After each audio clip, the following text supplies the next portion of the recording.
예, 오늘은 17번째 마당 우리가 교회다 하는 걸 주제로 해서 하겠습니다. 교회 지난주에 이어가지고 이제 한데 우리가 이제 이게 중요한 거죠. 우리가 교회다. 어떻게 해서 이 말이 가능한가 하는 것을 전체적으로 이제 시간을 지내면서 볼 겁니다.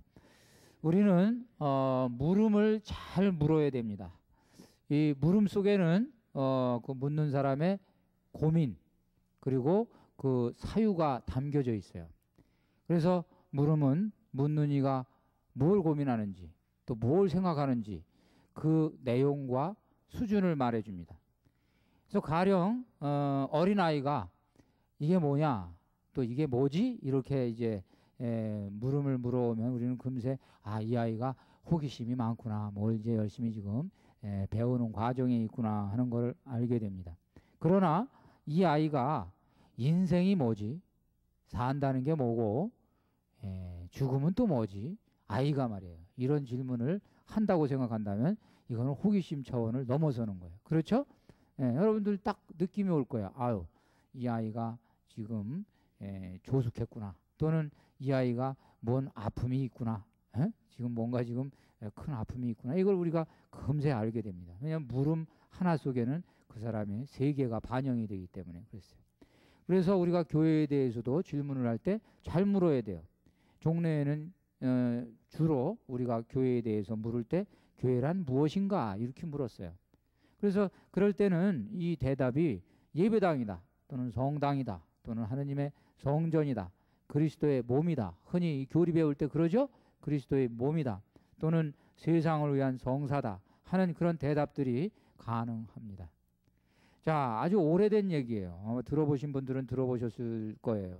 남미 어느 나라에서 이제 어떤 사람이 질문을 했어요. 이 근처에 교회가 어디 있습니까? 이렇게 질문을 했더니 하는 답이 오늘 교회는 베드로 시내입니다. 이렇게 답을 하더라는 겁니다. 재밌죠? 교회가 저기입니다. 이렇게 대답을 안 하고 오늘 교회는 베드로 시내입니다. 그러니까 여기서 얘기하는 이 교회는 이제 사람들의, 신자들의 이렇게 모임을 얘기합니다. 그래서 이 교회가 이제 신자들의 모임이다, 무엇이 아니고 이제 사람이다, 이렇게 되면은 우리는 질문을 바꿔야 돼요. 이제 누가 교회인가, 교회는 누구인가, 이렇게 또 바꿀 수가 있죠. 그죠? 그래서 이런 것도 오늘 우리가 조금 생각할 수 있겠고요. 또 요즘 우리 신자들이 많이 던지는 물음이 있어요. 소공동체 그러는데 그게 도대체 뭐냐? 교회는 뭐고 공동체는 뭐냐? 소공동체도 교회냐? 왜 소공동체를 그렇게 들먹거리는가? 뭐 이런 얘기예요. 그래서 오늘 우리가 교회다, 오늘 이 강의의 주제는 소공동체의 관점에서 교회를 보겠다는 겁니다. 그럼 첫 번째, 왜 소공동체를 말하는가? 왜 소공동체인가?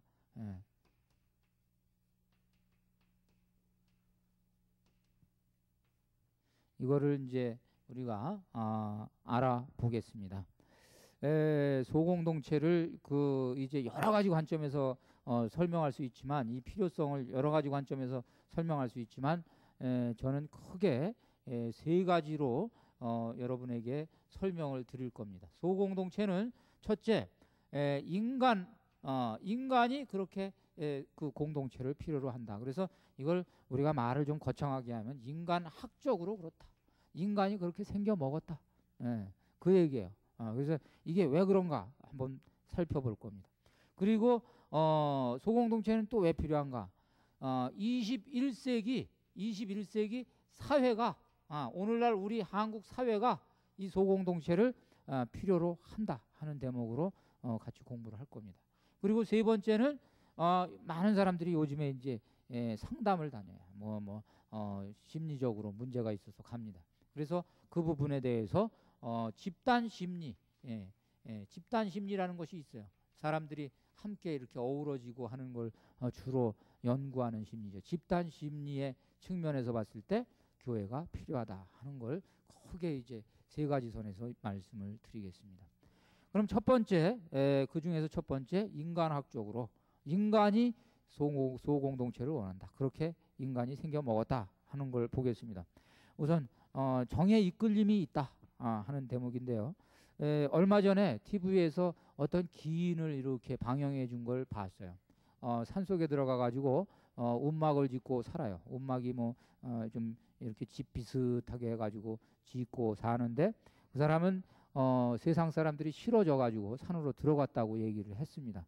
왜 싫어졌냐 했더니 사람들한테 속고 이용당하고 상처만 받았다. 그래서 이제 사람들하고 그렇게 늘 살면서 당하기만 하느니 차라리 그 세상을 떠나서 산속에 들어가서 홀로 사는 게 낫겠다 결정해서 들어갔다는 겁니다. 그래서 이제 취재를 하다가 그러면은 뭐 하면서 하루하루 지내냐 질문을 했어요. 그랬더니 하는 얘기가 영어 단어 다 이렇게 해서 자랑스럽게 사전을 이렇게 아주 허른 사전을 보여주면서 영어 단어 공부하고 있는 모습을 이렇게 보여주는 대목을 봤어요. 여러분들 느낌이 오시죠? 산속에서 지금 세상 등지고 들어갔다는 사람이 어떻게 영어 단어 지금 공부하고 있어요. 영어 단어를 어디다가 써먹으려고, 그죠? 이건 뭐예요?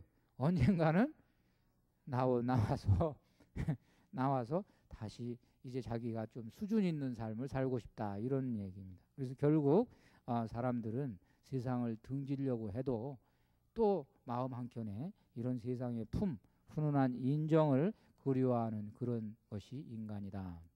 그래서 결국 인간은 이성이든지 동성이든지 불문코 뭐라 그래요? 옆구리가 시리다. 이게 꼭 이성일 필요는 없는 거예요, 그죠? 동성에 대해서도 우리는 옆구리가 시린 존재예요. 인간이다. 자, 이제 두 번째, 우리 인간학적으로 봤을 때 두 번째, 인간은 자아 실현을 위해서도 이 공동체를 필요로 한다 하는 내용입니다. 자, 우리가 질문을 흔히 합니다. 어떻게 살아야지 인간답게 사는 것인가? 어떤 삶이 인간의 완성을 가져다가 줄 수 있는가? 이렇게 질문을 던지면 동서고금 나왔던 여러 가지 그 접근법을 보면 크게 두 가지다. 하나는 홀로의 길을 택한다, 어떤 사람들은. 그리고 어떤 사람들은 더불어서 함께 가는 길을 택한다. 한번 보세요. 불가에서 또는 도가에서 이 홀로 가는 길을 택합니다. 그래서 사람들이 입산수도하기 위해서 출가를 하죠, 그죠? 떠나요. 세상을 떠나. 그러고 산에 들어가서 물론 절에도 삽니다마는 그 극단적으로 더 말하자면 도를 닦고 싶은 사람은 토구를 파요. 토구를 파고 수년간 뭐를 해요? 면벽 수행을 합니다. 면벽 수행이 뭐예요? 벽만 바라보고 탁 앉아 있는 거예요. 벽만 바라보고. 그러고 이제 거기 앉아가지고 그 천상천하 유아독존이라고 했던 그 부처님의 말씀처럼 오로지 나만을 번뇌의 화두로 삼아요. 나 자신이 번뇌의 화두요. 그리고 나를 내관합니다. 나를 이렇게 들여다봐. 밖으로 나가는 것도 아니고 가만히 앉아가지고 나를 들여다보면서 이 안에 있는 가짜 자기, 가아죠. 가를 버리고 진아를 취합니다. 그래서 이 길을 택한 사람은 그 무엇에도 한눈 팔지 말고 혼자서 가야 됩니다. 그런데 우리 그리스도인들은 이 길을 안 가요. 그죠? 더불어서 함께 사는 길을 택합니다. 왜 그러냐?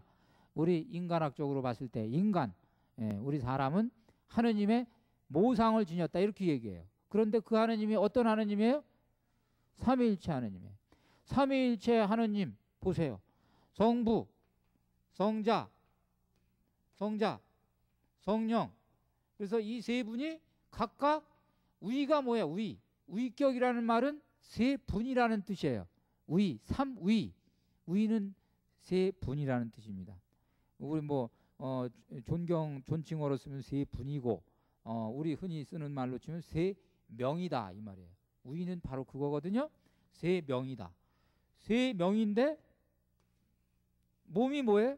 일체, 하나다. 한 몸이다, 이게. 그래서 삼위일체요. 세 명이라는 얘기는 각각 넣어요, 그죠? 넣어. 서로가 넣어요.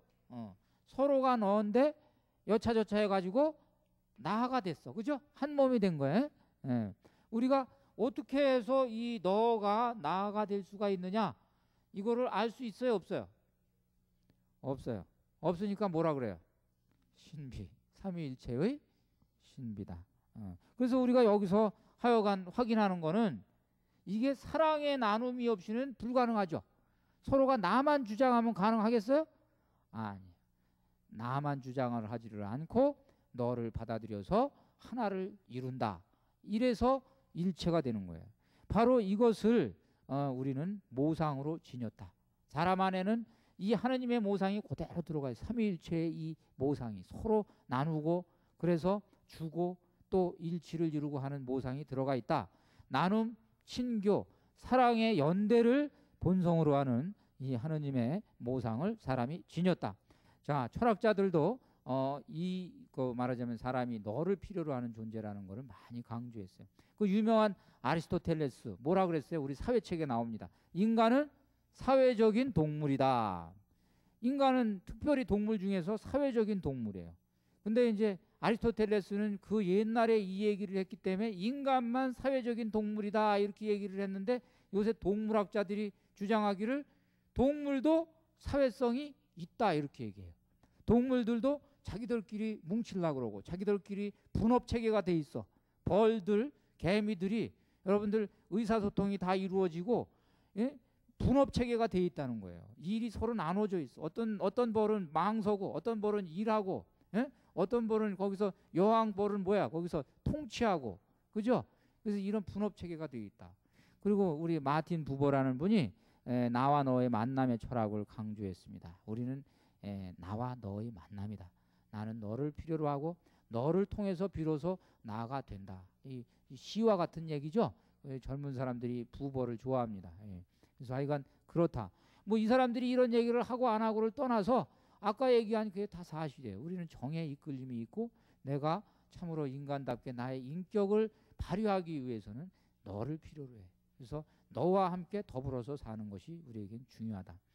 이것을 그리스도교에서는 이 어떤 아주 이 너를 필요로 하는 이 본능을 관계에 대한 욕구다 이렇게 이제 얘기를 하는데 인간관계에 대한 욕구인데 이 관계가 우리는 신앙 안에서 수직적인 관계에 대한 욕구가 있고 수평적인 관계에 대한 욕구가 있어. 이상하게 사람들과의 관계를 맺는 것만 가지고는 채워지지 않는 게 있어. 그렇죠? 그래서 우리가 하늘을 바라보고 하느님과의 또 관계를 우리는 형성한다고. 그래서 그런 욕구를 거기서 채워갑니다. 그런데 한번 우리가 우리 교회에서 쓰고 있는 아름다운 단어가 하나가 있는데 그게 뭐냐면 아가페라는 단어예요. 자, 아가페가 뭔지 아세요? 아가페 그럼 우리가 신적인 사랑 이렇게 얘기하죠. 그런데 이 아가페가 음식을 이렇게 해와 가지고 서로 나누어 먹는 걸 아가페라고 하는 건 어서 들어보셨어요? 안 들어보셨어요? 이게 이 좋은 전통인데 우리 신학교에서 이 전통을 씁니다. 그리고 수도회에서도 가끔 이제 이런 전통을 써요. 그래서 오늘 아가페가 있다 그러면 그게 무슨 말이냐면 오늘 무슨 잔치가 있다. 음식을 나누는 잔치가 있다 이 말이에요. 그런데 이게 신약 성서에도 아주 이 단어가 많이 쓰였어. 여러분들은 열심히 아가페를 하십시오. 이런 이 권고의 얘기가 있는데 이게 뭐냐 하면 서로 음식 만들어 가지고 와서 그죠? 열심히 사랑의 마음으로 만들어서 오는 거야. 그러면서 자기 거 차려놓고 그죠? 내 거 내놓고 나는 딴 사람하고 같이 먹는 거야. 이걸 아가페라고 그랬어요. 그러니까 신적인 사랑을 이제 구체적인 그 음식을 나누는 것 속에서 이제 우리가 말하자면 체험할 수 있기 때문에 이제 그 말을 쓴 거예요. 그런데 이게 아주 놀라운 신비가 여기에 있는 거예요. 무슨 말이냐? 내가 음식을 나눠서 형제적으로 사랑을 나눌 때 우리 교회 공동체 안에서는 신적인 사랑도 같이 체험한다 이 말. 이게 이제 교회 안에 있는 소공동체의 신비입니다. 말하자면은 이 밖에서 사람들이 이렇게 해서 공동체를 누려가지고 이렇게 해서 자기들끼리 뭐를 할 때는 그냥 수평적인 것만 있지만 우리가 신앙 안에서 모여가지고 함께 할 때는 주님이 뭐라 그랬어요? 나도 거기 함께 하겠다. 그러니까 우리가 모여가지고 떡을 나누고 뭔가를 나눌 때 그 자리는 주님이 함께하는 자리요. 우리만 모이는 자리가 아니란 말이에요. 그래서 아가페가 바로 그런 수직과 수평이 만나는 자리요. 수직과 수평이. 이것을 지금 이제 우리가 교회 안에서 얘기를 하는데 자 그러면은 일단 이제 우리 교회 안에서 인간학을 얘기했으니까, 자, 이 소공동체가 어떤 조건을 갖느냐, 이런 인간적인 것을 나누기 위해서는 성서가 제시하는 조건이 있어요. 잘 알아들으셔야 돼. 성서는 어떻게 하면은 이런 정과 이런 인간적인 나눔이 가능하냐, 조건이 있는데, 그 조건은 첫째, 형제를 눈으로 직접 볼 수 있어야 돼. 성서에 나오는 말이에요. 사람들이 많은 가운데서 안 돼. 얼굴을 이렇게 얼굴을 알아보는 정도의 규모라는 얘기예요. 그럼 얼굴을 바라봐. 그리고 이름을 알아야 돼. 요한 1서 3장 그 1절 그 다음에 5절 그 얘기예요. 우리가 서로 이름을, 형제 이름을 부를 수 있을 때 그걸 우리는 친교가 가능하다고 얘기해요. 그죠? 이름도 모르면서 어떻게 친교를 해? 그죠? 이름을 모르면 친교를 할 수 있어요, 없어요? 없어요. 그래서 서로 이름을 아는, 베드로 씨, 그 다음에 요한 씨, 요셉 씨, 마리아 씨, 뭐 이렇게 서로 이름을 아는 그 정도의 규모가 돼야 되고, 또 하나의 조건이 있는데, 그 조건은 뭐냐 하면은 서로가 딱 느낌으로 상대방의 감정을 헤아려 줄 수 있는 규모가 돼야 된다. 그죠? 그런데 그것이 안 되면 공동체가 아니요. 그거는 모여서 그냥 모였다가 해지는 거지, 내가 상대방의 마음을 헤아려 주지 못하고 상대방이 뭘 원하는지 의사표명도 못하고 서로 이렇게 소통이 안 되면 그 공동체가 아니죠. 그래서 조건이 있기를 12명이 적합하다. 뭐 꼭 그 뭐 12사도 그 의미가 아니라, 심리학적으로도 이렇게 보면은 7명에서 12명 선이 바로 이것을 제일 잘할 수 있는 규모라고 그럽니다. 7명에서 12명 선, 그 정도 모이면은 우리가 요 지금 얘기하는 아가페가 기가 막히게 이루어지는 거예요. 다 서로가 서로를 그 감지하고 우위하고 해줄 수 있는 거예요. 자, 그 다음에 이제 넘어갑니다. 21세기 사회가 이것을 원한다. 21세기 이 한국 사회는 특히 공동체를 원합니다.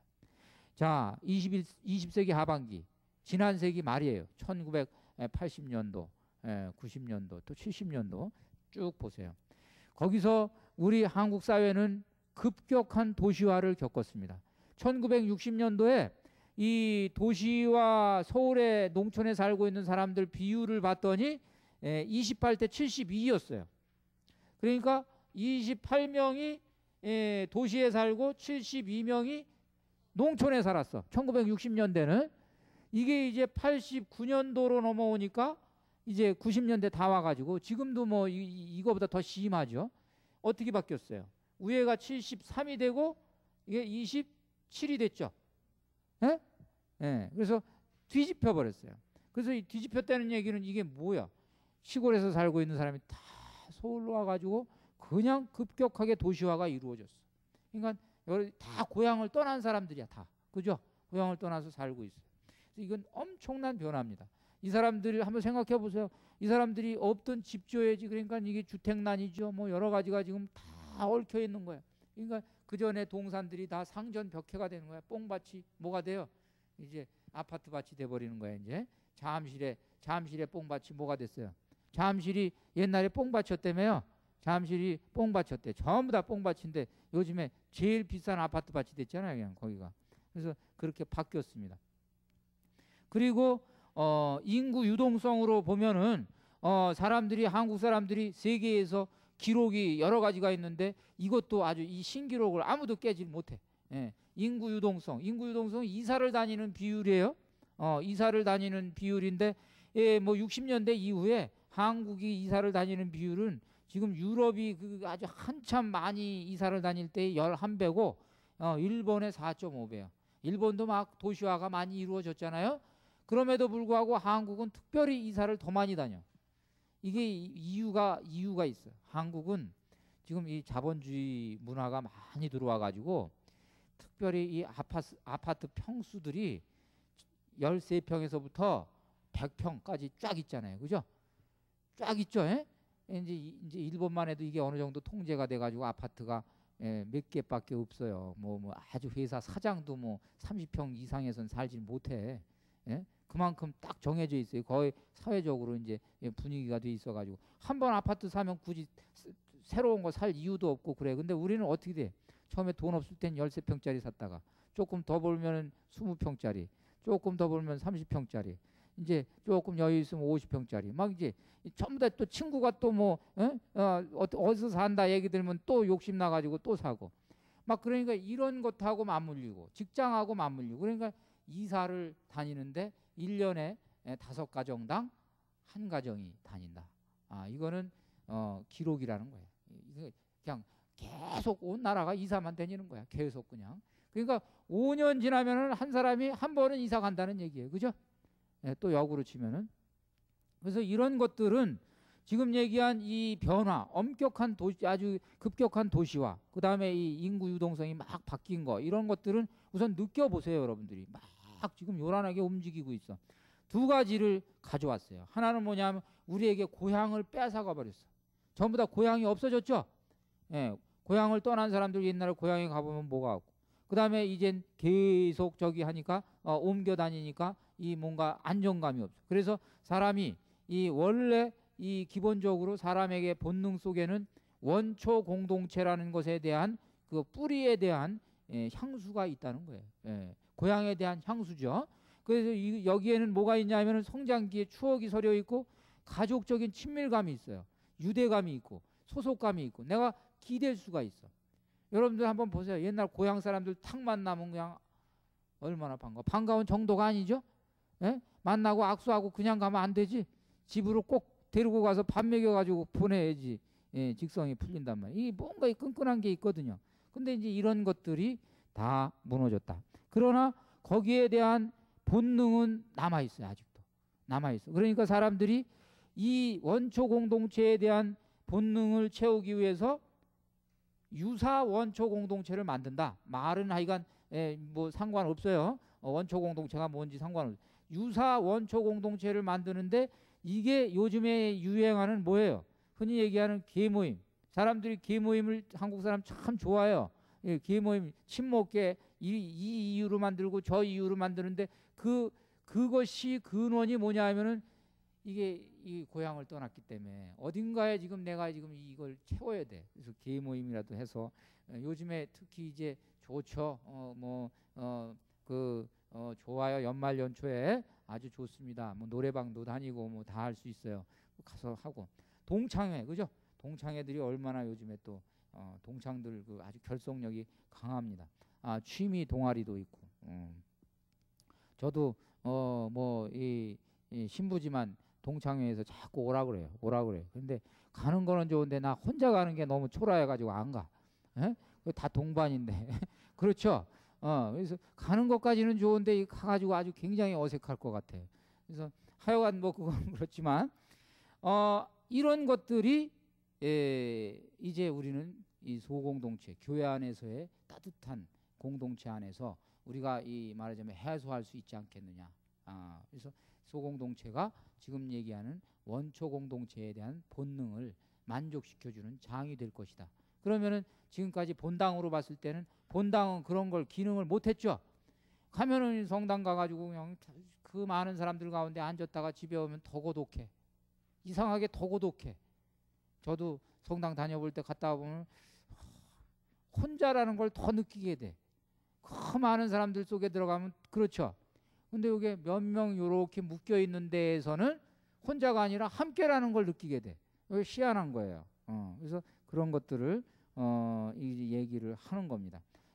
두 번째는 그 지난번에도 얘기를 했습니다만은 이런 이 현상들은 사회적인 안정도가 낮다는 거예요. 아까 유동성 이거는 안정이 안 돼 있다는 얘기예요.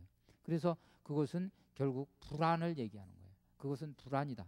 안정하지 않은 건 불안이야. 그럼 사람이 불안할 때는 뭔가 안식처, 보금자리를 찾아요. 본능적으로. 그래서 안식처와 보금자리를 찾는데 이미 아까 이 얘기한 이 고향에 대한 것을 교회가 흡수해야 된다고 얘기하는 거는 신자들이 가지고 있는 원초 공동체에 대한 욕구를 충족시키는 차원에서 얘기를 하는 거고, 지금 여기서 얘기하는 이 불안에 대한 안식처를 제공한다는 거는 신자도 있지만 비신자들도 이런 걸 교회 안에서 찾아요. 그죠?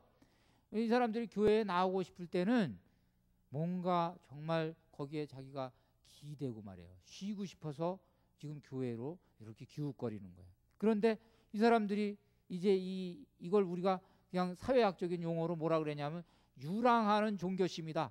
아직 어딘가에 자리를 못 잡은 종교심이야. 이 사람 안에는 그게 있어. 그죠? 그런 게 있겠죠. 어딘가 내가 지금 이제 정착을 해야 되는데 내 마음을. 그래서 정착을 하려고 성당을 딱 왔어요. 왔는데 성당이 그냥 신자들이 몇백 명이 이렇게 있는 데에서 삭막하게 내가 왔는지도 모르고 갔는지도 모르고 이렇게 하면은 여기에 내가 정착을 하고 싶은 마음이 있어요, 없어요? 없어요. 없다고요. 그러니까 이 사람들이 왔을 때 따뜻하게 맞아줄 수 있는 조직을 우리가 가지고 있어야 돼. 그것이 소공동체라는 거예요. 소공동체 안에 그 사람을 엮어주면 얼마나 좋아요. 이 사람. 아우, 성당 나가니까 이웃도 생기고 말이에요.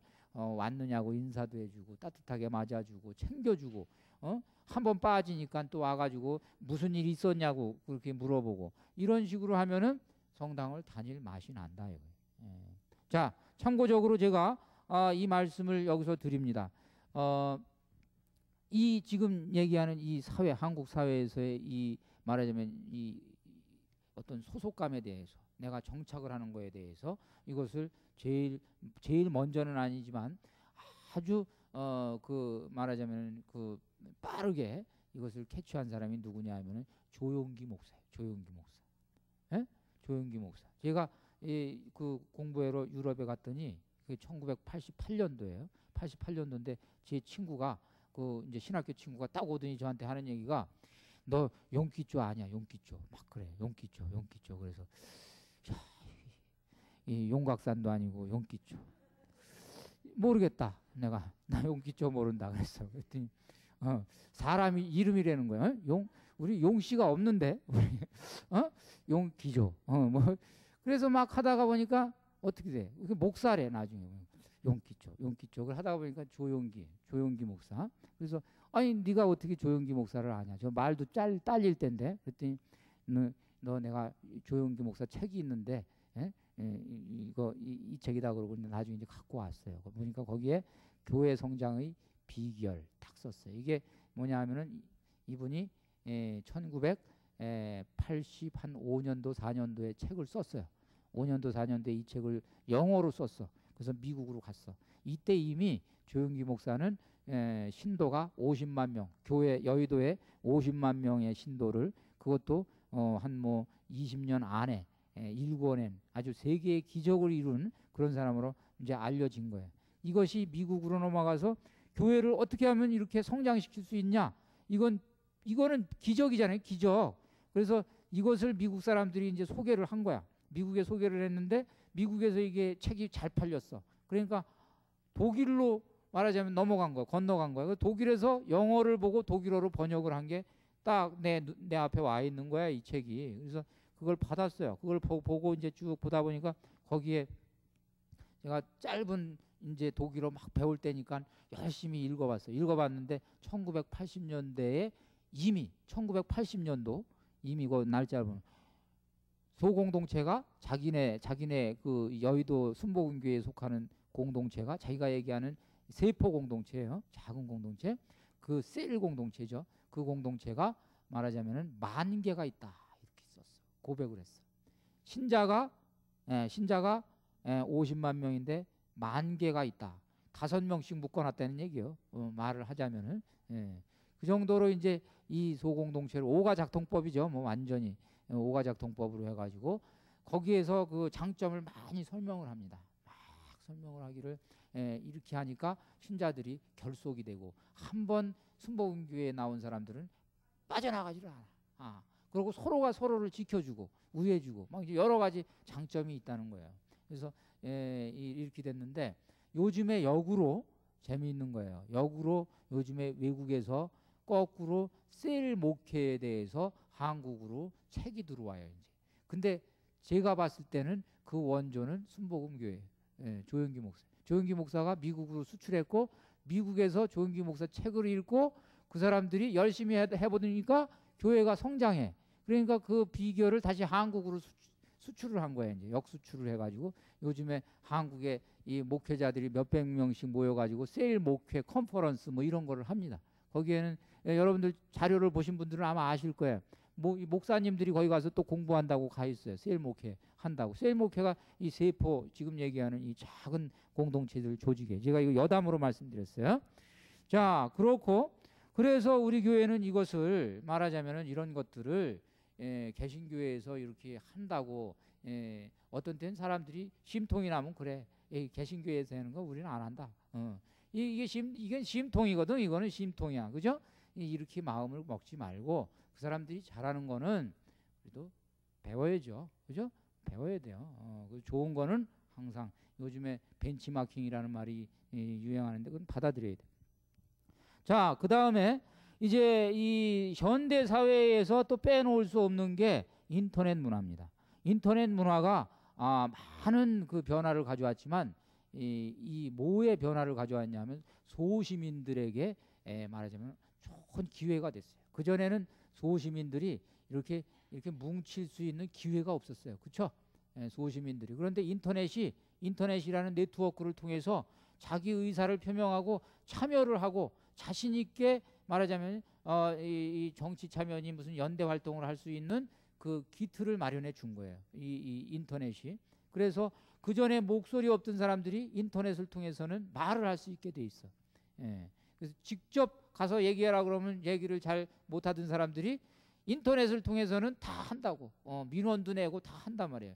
그래서 이렇게 그것도 하고 결속을 하고 쭉 그러면서 이제 말하자면은 지금 이 참여 문화, 소시민 연대 이런 것들이 아주 그 결속이 강화가 됐어요. 이런 흐름은 이제 정치에서는 이미 이제 그 엄청난 위력을 발휘했어요. 지난번에 대선에서도 결국 뭐야?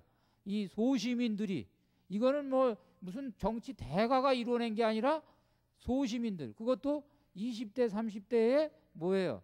젊은이들이 우리들이 어른 취급도 안 하는 애들이 자기들끼리 모여가지고 힘을 합치잖아요. 그러니까 이게 이 참여의 문화가 이만큼 변화가 됐어요. 그래서 이거는 결국에는 우리가 이 받아들일 필요가 있다. 뭐냐 하면은 이 참여를 기대하는 또는 참여에 대해서 자신 있어 하는 그런 자세다. 그래서 이거는 정치에서는 이루어졌고 소비 문화에서도 이제 점점점 확산되고 있고 언론에서도 이제 점점점 언론이 이제는 신문 기자들만 언론을 하는 게 아니라 언론의 제보 요즘에 뭐 우리 TV에서도 보면은 비디오 자키 해가지고 각각 집에서 아마추어들이 만든 거 상품해가지고 이 방송에서는 사가지고 그거에 어떤 거 뭔가 보면은 이 아마추어들이 한 거 이렇게 방영해 줄 때가 많습니다. 무슨 특집 같은 거 해줄 때 전부 다 뭐냐 하면은 이제 참여해 주는 거예요. 그다음에 문화. 이제 남은 곳은 어디예요? 이제 종교입니다. 성당입니다. 그래서 이 참여의 욕구가 성당 안에도 들어옵니다. 그래서 요즘 사람들은 뭐 이렇게 구경하는 거 싫어해요. 다 주인공이 돼야 돼. 그래서 마이크 한번 다 잡고 싶어 하고, 그러죠? 발언권 다 한번 얻고 싶어 하고, 다 그래요. 그래서 이런 것은 그 소공동체로 이렇게 묶어주면 거기서는 몇 사람 안 되니까 발언권이 다 돌아오잖아요. 그죠? 자기가 말한 거 다 할 수 있고 관철할 수 있고 참여할 수 있고 다 할 수 있어요. 그래서 이런 부분도 이제 우리가 21세기 사회에서는 생각해야 된다. 그래서 많은 사람들 놓고 구경꾼으로 만들고 하던 종래의 대형 교회가 탈바꿈하지 않으면 안 되는 거예요. 이건 욕구입니다. 이건 욕구. 그래서 그런 부분이 있다는 얘기예요. 자, 신앙 그 인격 유지에 필요하다 하는 부분입니다. 이 집단 심리학적으로 이제 봤을 때 사람들이 신앙이 그 집단 심리학에서는 얘기하기를 인격은 결국에는 만남을 통해서 이루어진다. 자, 지금 여러분이 가지고 있는 성격이 있어요. 지금 성품이 있어요. 가치관이 있어요. 이거 여러분 스스로가 형성한 거예요? 아니면 다른 사람하고 함께 만남을 통해서 형성이 된 거예요? 생각해 보세요. 그렇죠? 형성이 된 거야. 내가 지금 이렇게 어떤 때는 지금 가지고 있는 성격이 내가 마음에 안 드는데 이 마음에 안 드는 게 여태까지 지금 나와 거쳐온 사람들과의 만남을 통해서 형성이 된 거예요. 그리고 사람이 성격이 또 이 삶의 이 터전이 바뀌면서 또 계속 바뀌어요. 그죠? 이사를 가도 바뀌고 뭐 여러 가지가 바뀌는데 지금 이제 이 집단 심리학적으로 봤을 때는 이 나라는 정체성, 나라는 인격이 지금까지 내가 만났던 그 사람들 속에서는 아무 무리가 없는데 어떻게 돼요? 삶의 터전을 바꾸잖아요. 그러면은 서울 살던 사람이 인천으로 한번 가봐. 그러면은 인천은 물이 짜요, 달아요. 예. 그래서 서울 물에서 노시던 분들이 짠 물에 가서 한번 살아보시려면 어떻게 해야 돼? 적응해야죠. 그럼 거기선 내가 지금 가지고 있는 가치관, 나의 정체성, 나의 인격이 뭔가 변형을 해야지 거기서 적응할 수 있다는 얘기예요. 그런데 이 변형의 욕구가 이게 자주 찾아오잖아요. 그죠? 만나는 사람도 자꾸 바뀌고 그러니까 이제는 처음에는 어느 정도는 감당하지만 그 자체가 스트레스요. 그 자체가 아주 힘든 거야. 그래서 이런 부분에 대해서 사람들이 정신질환을 요즘에 많이 앓고 있는 이유가 뭐냐? 대인관계에서 이게 하던 대로 잘 안 되는 거야. 내가 원하는 대로 잘 안 되는 거야. 그러니까 요즘에 사람들이 정신질환이 점점 많아진다. 많아지는 이유가 지금 얘기하는 나의 정체성과 그 다음에 세상 사람들과의 만남과의 관계에서 이루어지는 부작용 때문에 생기는 거예요. 부작용 때문에. 그러면은 이런 것들을 건강하게 해줄 수 있는 나의 인격과 성품과 이걸 건강하게 해줄 수 있는 거는 뭐냐? 뭔가 안정된 집단이 필요하다. 나와 이렇게 계속 공유할 수 있는 뭔가 공통분모를 형성할 수 있는 안정된 집단이 필요하다. 그것이 집단 심리학적으로 봤을 때 사랑을 나누는, 우리 교회는 사랑을 나누는 거 아니에요? 서로 사랑을 나누고 위로를 하고 서로를 감싸고 하는 공동체가 그 역할을 한다는 거예요. 무슨 말인지 아시겠죠? 네, 그래서 우리가 아주 그러한 대목을 설명을 드릴 수가 있겠어요. 그래서 이런 것들을 종합을 했을 때, 자 보세요. 사람은 그렇게 생겨 먹었다. 맞죠? 그 다음에 21세기 사회, 그 급변하는 사회 속에서 사람들은 고향을 잃었고 또 사람들은 불안 속에서 뭔가 안정한 안식처를 찾는다. 그래서 소공동체, 작은 공동체만이 이렇게 큰 사람들이 모여있는 위압적인 뭔가 압도하는 그런 분위기보다는 나를 따뜻하게 맞이해주는 공동체만이 우리에게 도움이 된다. 그 다음에 집단 심리학적으로 봤을 때 우리가 가지고 있는 인격, 우리가 가지고 있는 이 정체성은 결국에는 남과의 만남을 통해서 이루어지는데 이 만남이 자꾸 교체가 되니까 문제가 생긴다. 그러지 말고 이 만남을 어느 정도 안정하게 해줄 수 있는, 그죠? 내 주변의 이웃 사람들과의 그 동질 집단, 복음을 중심으로 하는 집단이 모이면 굉장히 좋지 않겠느냐, 그런 말씀입니다. 자, 그러면 이제 여러분들 이제 끝으로 와가지고 우리가 이 독일의 신학자 메츠가 이 유명한 사람이에요. 정치 신학자인데 함께 가는 길 보시겠습니다. 정치 신학자인데 유명한 사람이에요. 이 독일의 신학자 메츠가 1980년도 그 다음에 90년도 이 전체적인 교회의 흐름, 안팎의 흐름을 이렇게 요약을 하면서 정리를 하면서 다음과 같은 말을 했어요. 아주 저는 이 말을 듣고, 저 개인적으로는 말을 듣고가 아니라 이걸 책에서 제가 읽으면서 독일어로 돼 있는 걸 이제 읽었는데 그때가 제가 공부를 쭉 하고 이제 정리를 하고 이제 박사학위를 쓸 때예요. 그런데 이 문장을 딱 접하면서 여태까지 공부한 모든 것을 여기서 압축, 요약, 집약 이런 것들을 제가 딱 느꼈어요. 그래서 여러분은 어떻게 느끼시는지 모르지만 저는 전율을 느꼈어. 그냥 야, 이건 정말 그래서 아주 제가 이 문장을 너무 좋아하기 때문에 번역해가지고 여러분한테 소개를 합니다. 같이 한번 제가 이제 읽어드리겠습니다. 오늘날 우리 교회의 시대는 이제 더 이상 위대한 예언자들의 시대도 아니요, 위대한 성인들의 시대도 아니요, 탁월한 신학자의 시대는 더욱이 아니다. 교회의 시대는 바야흐로 작은 이들과 가난한 이들이 점차 주역의 자리를 차지하는 시대, 곧 작은 예언자들의 시대요, 작고 이름 없는 성인들의 시대이며 이런 의미에서 바닥의 시대인 것이다. 이 문장을 그냥 읽으시면 느낌이 별로 없으세요. 그러나 교회사를 다 공부하시고 교회론을 다 공부하시고 그리고 나서 맨 마지막에 이 문장을 딱 읽으시면 그냥 자지러져. 저는 제가 자지러졌어요. 진짜 이걸 읽고 나서. 그래서 이걸 좀 여러분들 한번 이제 검토를 해보시겠습니다. 그는 21세기를 염두에 두고 이 선언을 한 것입니다. 교회의 시대, 여러 시대 구분이 있어요. 이 교회의 시대는 항상 똑같지가 않습니다. 교회의 시대를 구분하는 결정적인 요인은 그 시대의 도전과 위협이라고 해도 과언이 아닙니다. 그렇죠? 예, 그래서 각 시대가 구분이 되는 거예요. 구약 시대의 교회가 직면한 도전은 우상 숭배와 사회 불의였습니다. 맞죠? 네. 이 시대 교회를 위기에서 구하고 교회에 희망을 준 이들이 예언자들이었어요. 그 사실이에요. 사제도 있었고 왕도 있었고 여러 사람들이 있었지만 사제도 썩었어요. 왕도 썩었어요. 그죠? 근데 유일하게 썩지 않고 마지막까지 교회를 지켜준 사람들이 누구예요? 예언자. 그렇죠? 예.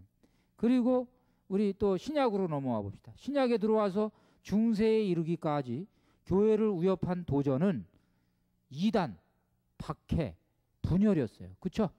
이단도 생기고 중간에 박해도 하고 또 교회가 분열도 하고. 이 시대 교회를 지탱해 준 이들이 우리가 공경하는 성인들이에요. 지금 성인 품에 올라가지고 지금 우리가 이름들을 다 받고 있잖아요. 나는 누구다, 너는 누구다. 이 지금 성인 품에 오른 사람들이 다 누구냐 하면은 이런 위기로부터 교회를 지켜낸 사람들이에요. 뭘 가지고 지켰냐? 열심한 사목에 대한 열성, 그리고 덕행. 본인들이 모범을 보이고 덕행을 보임으로써 진수를 삶으로써 사람들이 이탈하지 않도록, 그렇죠? 그걸 보여준 거예요. 교회를 지킨 거예요. 그래서 그 공적을 인정받아 가지고 성인 품에 오른 거예요. 그 사람들이 혼자 뭐 앉아 가지고 뭐 그냥 수도 생활해 가지고 성인 품에 오르는 게 아니야. 교회에 공로를 쌓으니까 이렇게 성인 품에 오르는 거예요. 근세에 들어와 가지고 교회에 가장 타격을 준 도전은 무신론, 공산주의, 불경한 인본주의였어요. 무신론이 이제 근세에는 그 이전까지만 해도 신약시대 아까 말씀드린 뭐 분열 다 교회 안에서의 일이었지만 이제는 어떤 풍조가 생겼냐? 아예 하나님 없다. 이제 이 판이 왔어요. 그리고 또 어떤 풍조가 생겼냐? 종교는 민중의 아편이다. 누가 얘기했어요? 칼 막스, 공산주의자들이 얘기했단 말이야. 그 다음에 이 인본주의자들, 하느님 필요 없다. 인본주의자들이, 우리도 어떤 데는 인본주의적인 생각이 필요해요. 휴머니즘이라 그러죠. 이건 좋은 거예요, 사실은. 그러나 하느님 없이 휴머니즘은 나쁜 거예요. 좋은 게 아니에요. 그렇죠? 하느님 없이 우리끼리만 여기서 살겠다. 하느님 그 위에 계시고 없었으면 좋겠다 이 말이요. 지금. 그래서 이런 것들은 대부분 학문의 이름으로 나왔어. 학문의 이름으로. 이게 전부 다 이 철학적인 학문적인 주장이었잖아요. 이거는 성인들이 이거를 감당하기는 힘들었어. 그래서 누가 이때 교회를 지켰어요? 신학자들이 교회를 지켰어요. 그래서 특히 20세기에 우리 교회에 많은 걸출한 신학자들이 배출이 많이 됐습니다. 이 시기에 교회가 말하자면 신학자의 덕을 입어서 말하자면 이 신학자들이 막 공산주의의 허구를 철학적으로 막 파헤쳤어요. 그 다음에 무신론을 말하자면 뒤집어 놨어요. 무슨 말인지 아시겠죠? 그 유명한 버트란트 러셀이라는 사람이 Why am I not a Christian? 왜 나는 그리스도교인이 아닌가? 뭐 이런 책을 썼어요. 이런 데에 대해서도 반박하는 Why am I a Christian? 나는 왜 그리스도인인가? 이런 반박하는 책을 또 쓴 사람이 있단 말이에요. 거꾸로 역으로 한스 퀸. 무슨 말인지 아시겠어요? 그러니까 저쪽에서 하나 나오면 이쪽 신학자가 하나 나오고, 그래서 책을 두 권을 다 읽어봐야지 균형이 잡힌다. 우리 교회는 그런 걸 지켰습니다. 자, 오늘날 교회가 직면한 도전은 과거에 그랬던 것처럼 딱히 몇 가지로 정체를 파악하기가 어려워요. 이제는. 과거에 지금 제가 조목조목 따졌죠? 그런데 그것도 요즘에는 불가능해. 요즘에 교회는 어떤 도전에 직면해 있느냐 그러면 이게 사방팔방이 다 도전이요. 교회 문 밖을 나가면 다 도전이야. 그렇죠? 지금 그런 판국이 됐어요. 그래서 사방팔방에서 양의 탈을 쓰고 교묘하게 여러 가지 도전들이 침투해 오고 있습니다. 이를테면 보이지 않는 종교의 모습으로 우리 교회를 침식해 들어가고 있어요. 보이지 않는 종교, 뉴에이지 뭐 이런 것들인데 이런 이 도전에 대해서는 과거처럼 위대한 예언자, 위대한 성인, 탁월한 신학자들만 가지고는 안 돼요. 모든 이가 무장하고 깨어서 자신의 신앙을 지켜야 하는 시대가 됐어요. 그렇죠? 자, 그리고 또 아까 말씀드렸듯이 이뿐만 아니라 21세기는 소시민 연대의 시대, 참여의 시대야. 그래서 이 시대의 지도력은 위대한 한 사람에게 편중되지 않고 모든 시민들에게 공유됩니다. 그렇기 때문에 또 우리 모든 이가 주체로서 이제 불리움을 받는 그런 시대예요. 자, 이 시대가 바로 위대한 지도자의 시대가 아닌 작은 이들의 시대, 작고 이름 없는 소시민들의 시대라고 한다면 이것이 현실적으로 이루어지는 무대가 오늘 얘기하는 소공동체다. 왜냐하면 그 안에서는 모든 이가 목소리를 낼 수가 있고 그 안에서는 모든 이가 주인이 될 수가 있고, 그죠? 그 안에서는 모든 이가 말하자면 교회의 이 사명을 다 할 수가 있기 때문에 그렇습니다. 자, 비단 소공동체가 아니라고 하더라도 우리 모두가 이제 작은 예언자, 작고 이름 없는 성인, 또 진지하게 진리를 찾아 나서는 신학자로 살아야지 되겠습니다. 오늘 강의 여기서 마치겠습니다. 감사합니다.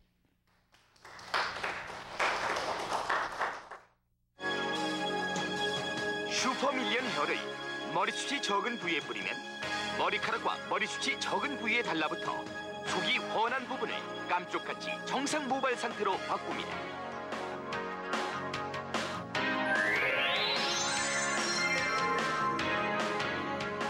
외출하기 전에 빠르고 간편하게 준비하세요. 슈퍼밀리언 헤어의 구성은 본체, 고정액 미스트 그리고 사은품으로 기름종이 100ml 판매가 78,000원에 드립니다. 마무리는 고정액인 미스트로 웬만한 비바람에도 걱정이 없습니다.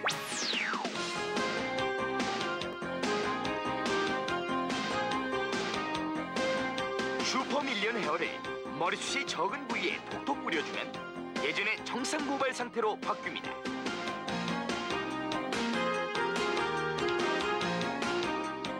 슈퍼밀리언 헤어는 홍콩 이용 박람회와 미국 라스베가스에서 열린 헤어월드 2002에 출품했습니다. 머리숱이 적다고 실망하지 마세요.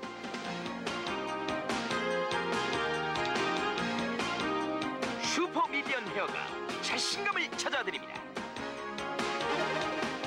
듣기 전에 지금 주문하세요.